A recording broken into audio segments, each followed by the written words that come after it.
कानून केवल दिल्ली सरकार की ताकत को रोकने का कानून नहीं है, वो इस बात को रोकने का भी कानून है कि केजरीवाल जी का जो मॉडल है गवर्नेंस का, वो गुजरात में आगे ना बढ़ पाए, वो उत्तराखंड में आगे ना बढ़ पाए, वो पंजाब में आगे ना बढ़ पाए, वो उत्तर प्रदेश में आगे ना बढ़ पाए। हिंदुस्तान में इस वक्त माहौल गरमाया हुआ है। किसानों को अपनी मांगों के साथ 100 दिन से ज्यादा गुजर चुके हैं। मोदी सरकार और किसान नेताओं के बीच बातचीत भी हुई, लेकिन साहब मामला सुलझा नहीं। दरअसल जिस तरह से केंद्र किसानों के मुद्दे को लेकर अड़ा हुआ है, उससे लगता नहीं कि मामला आसानी से सुलझने वाला है। चलिए अब किसानों की बात को छोड़ दिया जाए तो भी क्या, इस वक्त दिल्ली सरकार और केंद्र सरकार के बीच एक बार फिर टसल शुरू हो चुकी है और इसकी वजह है केंद्र की ओर से संसद में पेश दिल्ली राष्ट्रीय राजधानी राज्य क्षेत्र शासन संशोधन बिल 1991, जिसे लेकर कहा जा रहा है कि इसके तहत केंद्र सरकार दिल्ली के उपराज्यपाल की शक्तियों को बढ़ाने की कवायद कर रही है।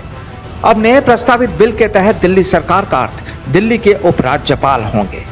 दिल्ली सरकार को किसी भी तरह के फैसले स्वतंत्र रूप से लेने का अधिकार नहीं होगा और इसके लिए उपराज्यपाल की इजाजत जरूरी होगी।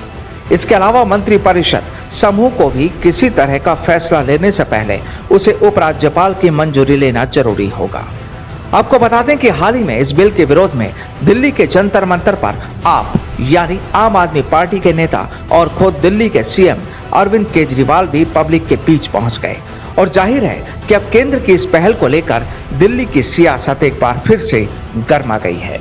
आपको बता दें कि दिल्ली के उपराज्यपाल और सरकार के बीच कई बार फैसलों को लेकर टकराव सामने आया है। 2019 में दोनों की शक्तियों को लेकर सुप्रीम कोर्ट ने फैसला भी सुनाया था, जिसमें कोर्ट ने दिल्ली पुलिस, पब्लिक ऑर्डर और जमीन से जुड़े मामलों पर उपराज्यपाल की इजाजत को जरूरी बताया था। इस बिल में यदि संशोधन को मंजूरी मिल जाती है तो उससे दिल्ली के उपराज्यपाल की शक्तियां पहले से ज्यादा हो जाएंगी। हालांकि आपकी सत्ताधारी पार्टी केंद्र की इस कवायद को गैर जरूरी मानते हुए इसके पीछे केजरीवाल सरकार को दबाने की कोशिश बता रही है और जाहिर है कि केंद्र की मोदी सरकार जिस तरह से अपनी कोशिशें जारी रखे हुए है, उससे तो यही लगता है कि वो आपसे भी घबरा रही है। हालांकि अहम ये भी कि इस बिल को पहले ही केंद्र कैबिनेट की मंजूरी दी जा चुकी थी। केंद्र की भाजपा सरकार ने संसद में अभी 3 दिन पहले एक कानून लेके आए हैं। उस कानून में लिखा है, एक बात तो लिखी है कि अब से दिल्ली सरकार का मतलब होगा एलजी।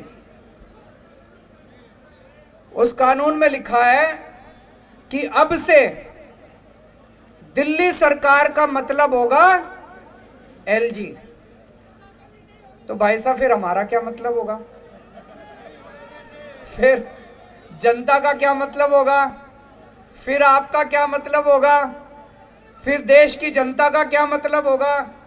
अगर दिल्ली सरकार का मतलब एलजी होगा तो दिल्ली की जनता कहां जाएगी? दिल्ली की जनता की चलेगी नहीं चलेगी? मुख्यमंत्री कहां जाएगा? फिर चुनाव क्यों कराए थे? दरअसल माना जा रहा है कि इस बिल के बाद सरकार के लिए उपराज्यपाल को तय सीमा के अंदर फाइलों को भेजने की मजबूरी होगी। तय समय बाद भेजी गई फैसलों की फाइलों को स्वतः ही खारिज मान लिया जाएगा। इस बिल से पहले सरकार के पास फाइलों की स्वीकृति को लेकर कोई समय सीमा नहीं थी, लेकिन अब ये समय सीमा लगाने के बाद इस टकराव को कहीं न कहीं बल मिलेगा। एक्सपर्ट्स के मुताबिक दिल्ली के उपराज्यपाल के पास पहले भी अन्य राज्यों के मुकाबले शक्तियां कहीं ज्यादा ही थी। ऐसे में अब उनकी शक्तियों को बढ़ाने का अर्थ एक ये भी है कि दिल्ली सरकार की शक्तियों में कटौती की जाएगी, जो विवाद का कारण बनेगी। बहरहाल ये जाहिर है कि अगर ऐसा होता है तो फिर दिल्ली सरकार पंगु हो जाएगी। तस्वीर ये भी कि केंद्र की मोदी सरकार को भी डर है, और वो डर भी इसलिए भी कि जिस तरह से आम आदमी पार्टी दिल्ली समेत कुछ दूसरी जगहों पर अपना ठिकाना बनाने की कोशिश कर रही है, वो भाजपा के लिए नुकसान वाला भी साबित हो सकता है। बहरहाल अब देखना होगा कि दिल्ली की अब दूसरी तस्वीर कैसी होती है। केजरीवाल और आम आदमी पार्टी का अगला एक्शन क्या होता है और केंद्र किस तरह सियासी चौसर पर अपने पासे फेंकता है। Bureau report, the fact India.